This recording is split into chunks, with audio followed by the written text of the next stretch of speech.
السلام عليكم. قال أبو سعيد: سمعت رسول الله صلى الله عليه وسلم قال: من رأى منكرا فليغيره بيده فإن لم يستطع فبلسانه فإن لم يستطع فبقلبه وذلك أضعف الإيمان. Abu Sa'id radiallahu anhu said, I heard the Messenger of Allah sallallahu alayhi wasallam say, whoever amongst you sees an evil, let him change it with his hand. If he cannot, then with his tongue. If he cannot, then with his heart. And that is the weakest of faith. Brothers and sisters, what we witnessed in Bury Park, Luton on the 20th of July, this Tuesday, which coincided with the greatest day of the year, the day of Arafah and the day of An-Nahr, the day of Eid, was shocking, disgusting and unacceptable. But quite frankly, it was not only predictable. I am surprised it hasn't happened before, and it hasn't happened in other towns also. We found Bury Park closed, sealed off in the morning on the day of Eid celebrations. Businesses were all sealed up, locked up, streets sealed, families in pain, some of the youth in custody and others hospitalized.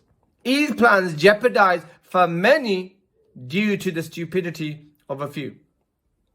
Perhaps this was the rude wake-up call we needed for us as a community to act now, so that we stop brushing our problems under the carpet, stop ignoring them and pretending they don't exist or they will go away themselves.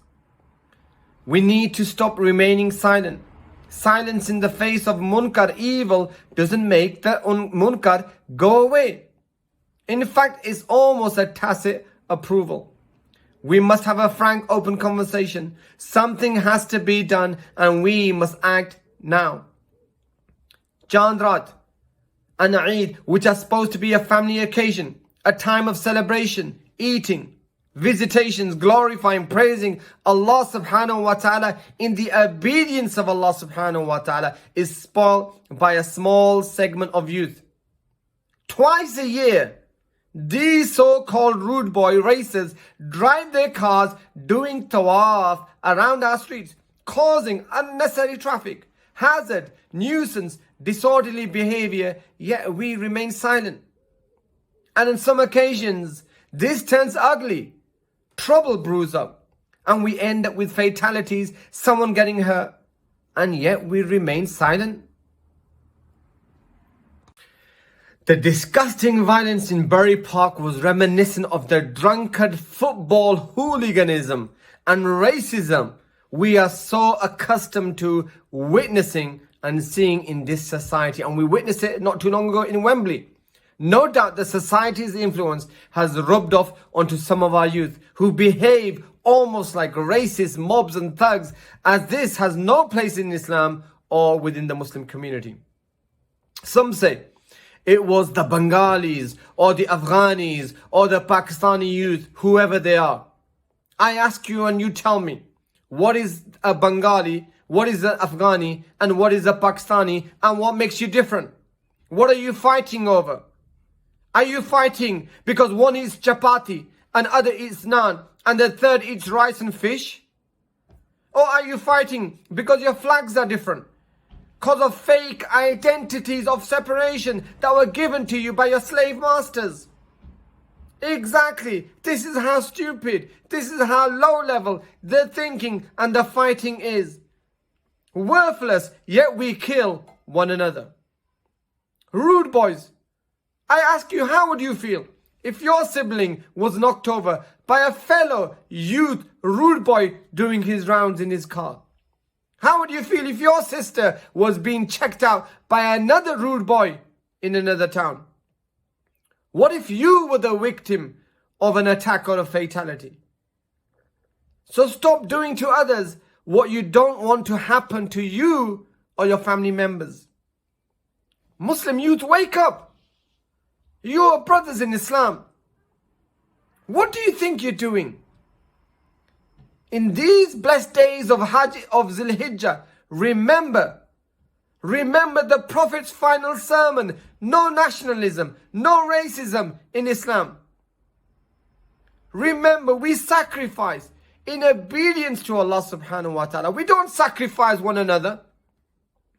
Remember Ibrahim alayhi salam. Remember Ismail alayhi salam, who as youth sacrificed everything for the sake of Allah subhanahu wa ta'ala. We take Ibrahim alayhi salam, we take Ismail alayhi salam as our role models.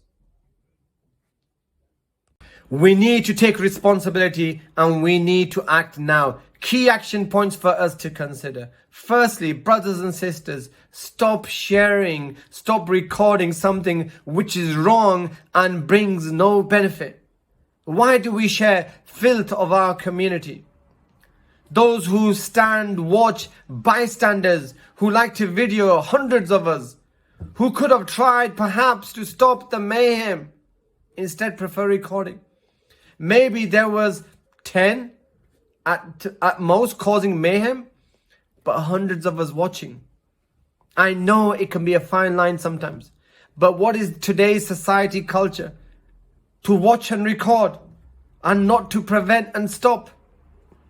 Number 2, Muslim youth. Muslim youth need to check in their fellow Muslim youth. It is not cool.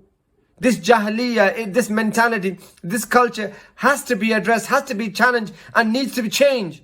And it's the Muslim youth who need to lead this change. Masajids.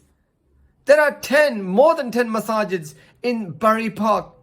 If each masjid provided, let's say, 10 stewards to manage the streets during Raat or during the Eid day celebrations, worked in conjunction with parents, I am sure that that would make a difference. Masjids need to address the youth, need to address these problems and how we're going to practically deal with these problems.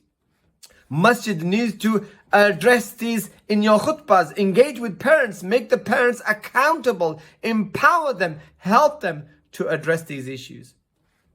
Business owners, the business owners of Bury Park, Broadway, Wilmslow Road, Leeds Road, or any other town and place, the trouble is happening right outside your doorsteps, right outside your venues. It is in your interest to ensure the success of such events. You have to use your financial powers. You have to use the power of lobby to get better involvement from the masajids, get better policing, get better council involvement to ensure order is maintained.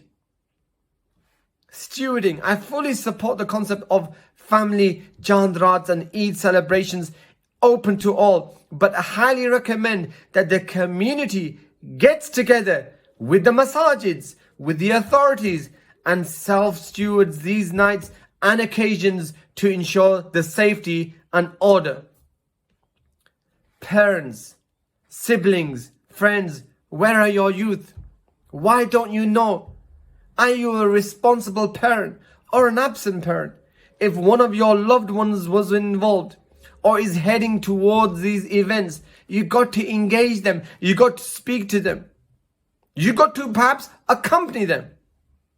The bottom line is, these youth are our brothers, our sons, our nephews, our responsibility.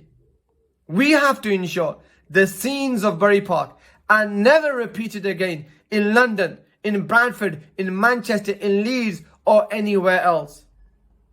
Share your thoughts. What do you think? How do we address this problem? And how do we campaign to ensure that this is never repeated again? Assalamu alaikum wa rahmatullahi wa barakatuh.